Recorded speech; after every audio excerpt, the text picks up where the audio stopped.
Today we ask the age-old question. Can we get much higher? Let's talk about that. Superhero entertainment is an interesting one to tackle. The most notable and recognizable ones have been spawned by Western entertainment, and currently that is not a good thing. I'm upset. Louder! I'm upset. Louder! I'm upset! Say it louder!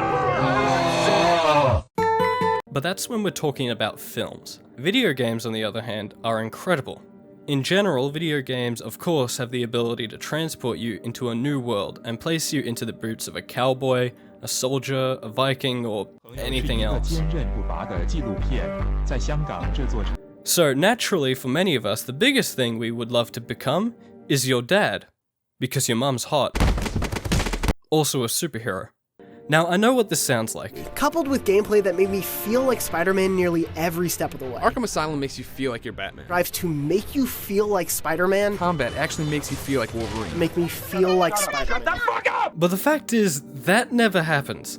When I was playing Skyrim and Breath of the Wild, I was taken back to my childlike fantasy of being an explorer in a mythical world. In that case, I would argue that I felt like an adventurer. But it doesn't take away from the fact you're wasting hours on your life getting fat on a couch playing these damn things. Eat that, bitch! Nevertheless, the feeling you get from pulverizing criminals as Batman or swinging through the cityscapes as Spider-Man is in many ways unmatched because of its trademark and recognizable nature.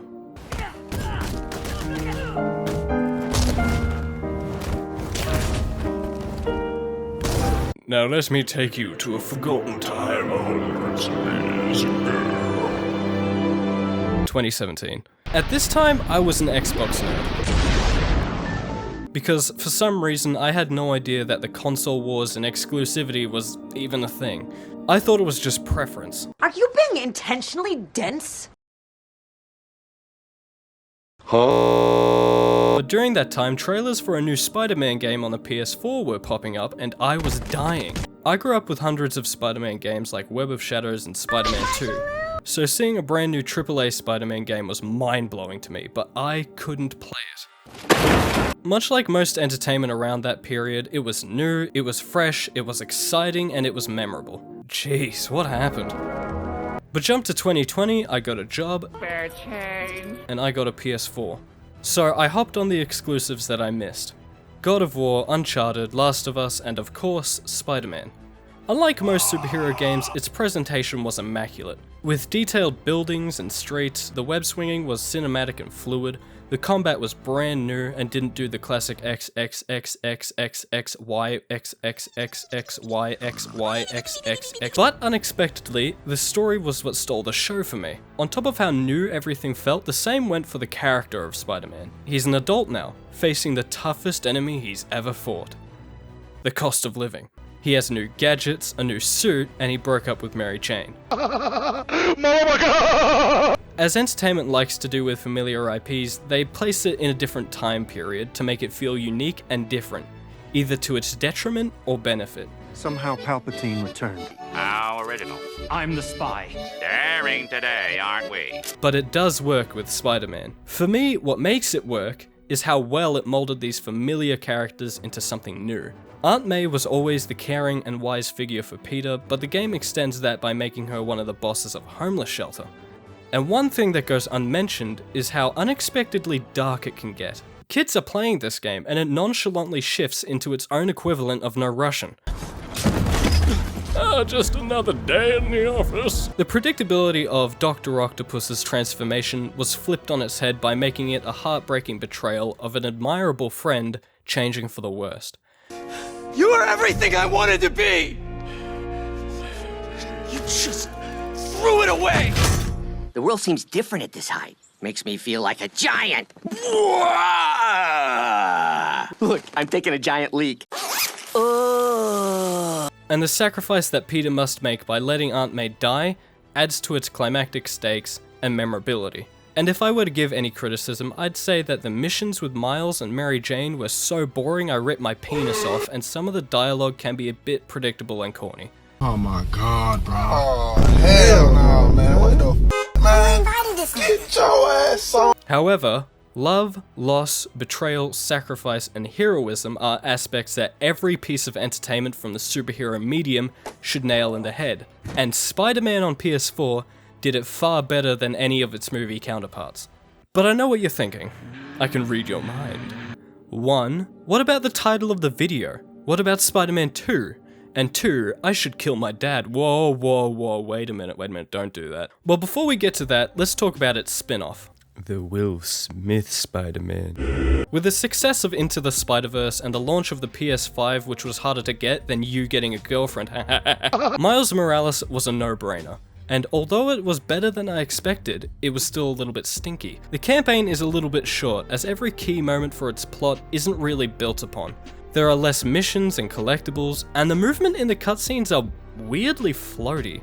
It's just off, like they slowed down the mocap or something. And there's really no build up to that. You never have that emotional investment. For example, when you're faced with a new villain, you're like, oh, who's behind this mask? And then in the next scene, it shows you instantly who's behind that mask. You don't even have 10 minutes to think about it. It just immediately tells you everything and shows you everything because the game is just moving so quick.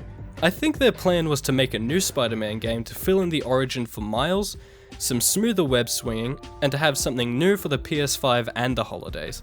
So they didn't overextend themselves, which in today's video game climate is commendable. But now, let's stop beating around the bush and get to the meat. Allow me to explain to you why Spider-Man 2 is god-awful.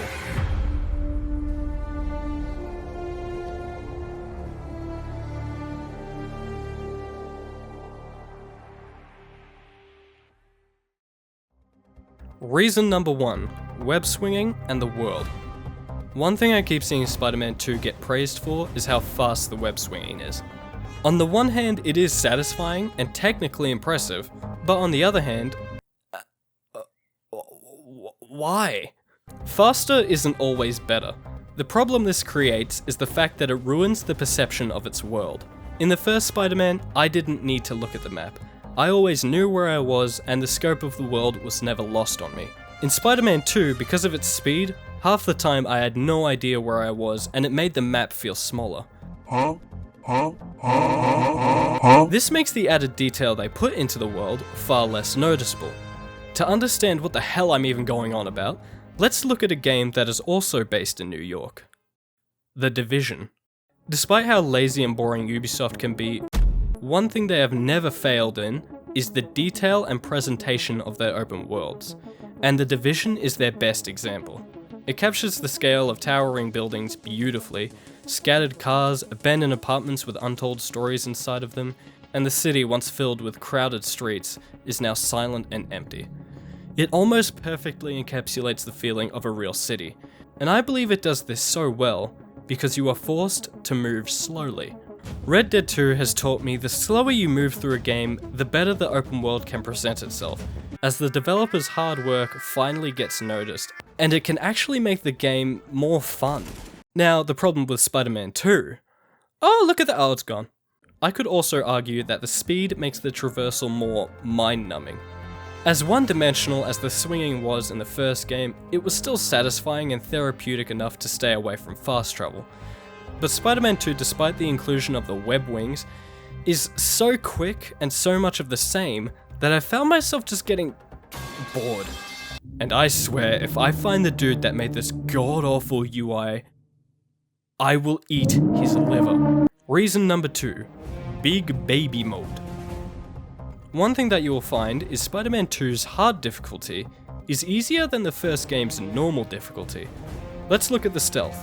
The first one had the genius idea to tell players when they can and can't take out an enemy. Did you hear the sarcasm in my voice? But with Spider-Man 2, it's the easiest thing you will ever do in your life. They added makeshift web lines and the ability to take out 2 targets at once.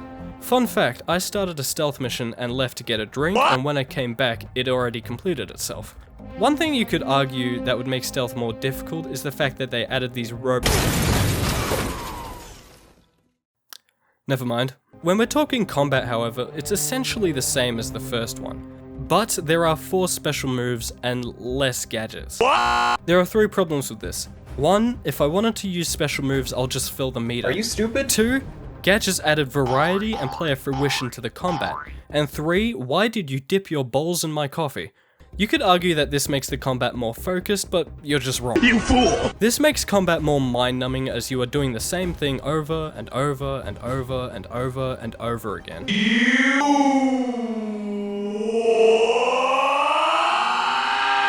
Reason number 3. If bigger is better, then why is there less? Another thing that you will find playing this game is there is far less of everything. Far less missions, challenges, and collectibles. In the first Spider-Man, the backpacks were awesome. There were random collectibles that you could find that build on Peter's story, as he offered input and history on each of them. All I did was save this kid's balloon from floating away, and he made me this. Should've kept the balloon. That's a shit drawing. Look at the arms. The arms are way too big. In Spider-Man 2, there are these little robots and an across the Spider-Verse reference. This is very lame.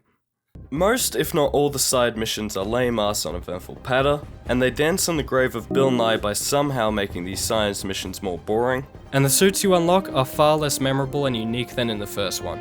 But I will say, to all you pussies that cried when the homeless pigeon dude from John Wick died, you are nothing. You will have nothing. You don't know what real loss is. You are a baby. You are a big, fat babe. And like I said with the combat, a lot of gadgets were removed.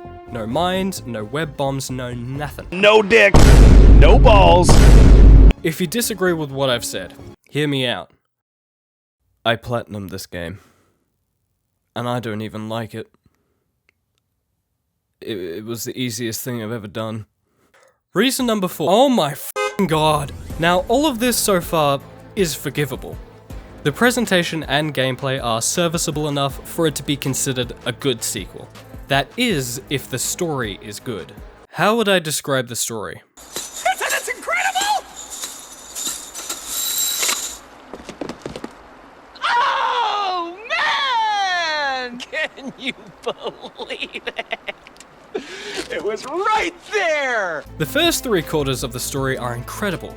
Like most good stories, there are hundreds of plates starting to spin. Miles' arc is engaging as he's continually proving himself to be just as good as Peter, but persists on neglecting his responsibilities for a cause that blurs the line of justice and revenge. The notion of the symbiote adds pressure to Harry and Peter's relationship, as Harry needs it to survive, but Peter doesn't want to let it go. Again, neglecting his responsibilities as he becomes rash, impatient, and almost evil. Kraven is a fantastic and complex villain who draws empathy from the audience, as all he wants is an honest death, while also being merciless and brutal, as he demands the spotlight whenever he is on screen. These are the plates that are ready to topple. But then out of nowhere in the final act, they just grab those plates and put them down. Wait! Everything about Spider-Man 2 is how not to end a story. Kraven is suddenly shoehorned out of the story. I'm hungry. No. As menacing and memorable as he is, Venom gets barely any screen time. Miles' arc suddenly resolves itself as they both go, "Yeah, I forgive you, goodbye." Miles becomes a Mary Sue.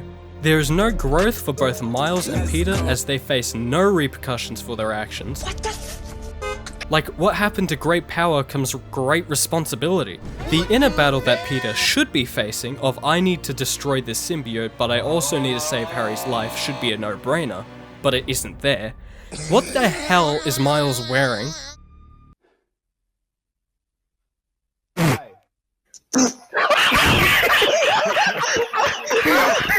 Peter is given a symbiote suit without a bad side. Well, that's just lazy writing.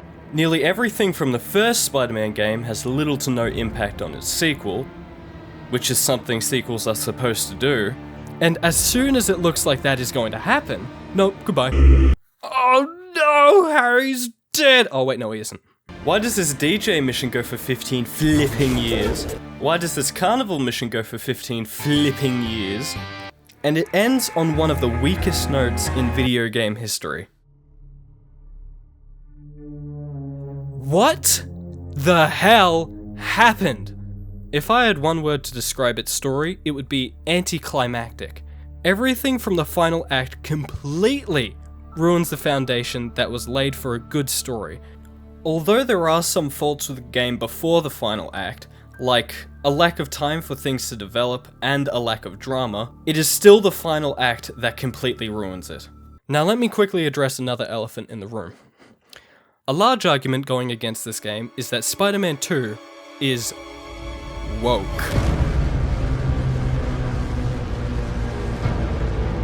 Now first let me explain my footing on this. I am not politically affiliated with any group. So naturally, when I hear the word woke, I groan and roll my eyes, because yeah, there may be some political stuff, but as long as it's well written and handled correctly, it doesn't matter. However, I will say, most of the time, things that are considered woke are never handled correctly. Now, you could do what Across the Spider-Verse does, and make a new Spider-Man of color and a new female Spider-Man that proves themselves not as better Spider-Men, but equally good ones. Or you could do what Little Mermaid did and, hey look! Look! She's black! She's black, look guys, she's black! With Spider-Man 2, I won't deny there is some stuff that is on the nose. Like Mary Jane quits her job to become a podcaster for a series about how they're finally let out of their homes but things aren't normal, and the podcast is called The New Norm. Yep. And there is a cult of the fire that are preparing for a judgment day that will burn the impure. Yep, and Miles asking out a deaf woman while Peter is waiting on him and fighting for his life. Yep, these are the prevalent ones to me. So, does Spider-Man suck because it's woke? Definitely not. It sucks because of its writing. So it doesn't stick the landing. But even some of the best video games have fumbled the ending a little bit. So why does it work when Uncharted 4 suddenly resolves itself? Why does it work when the finale of Red Dead 2 is stretched further than my foreskin? Why does it work when God of War Ragnarok ends on an overdramatic and corny note? What did Spider-Man 2 get wrong? Well, as a whole, it's obvious to see there is such an abundant lack of gain and growth for both the characters and the player that is not even saved by the medium that it's in. Every character finds himself in the same place they were in the beginning of the game, or in some half-assed conclusion.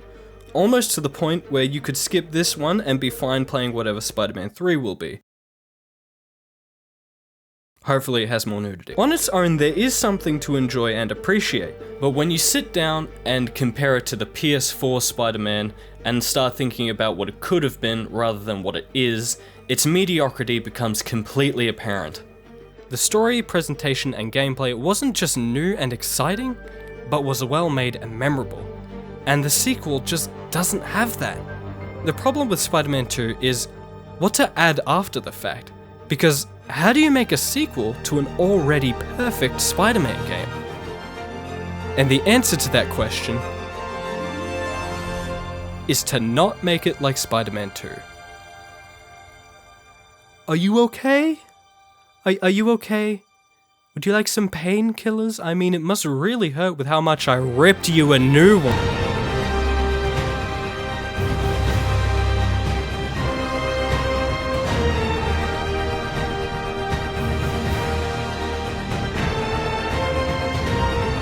And the game of the year is Baldur's Gate 3.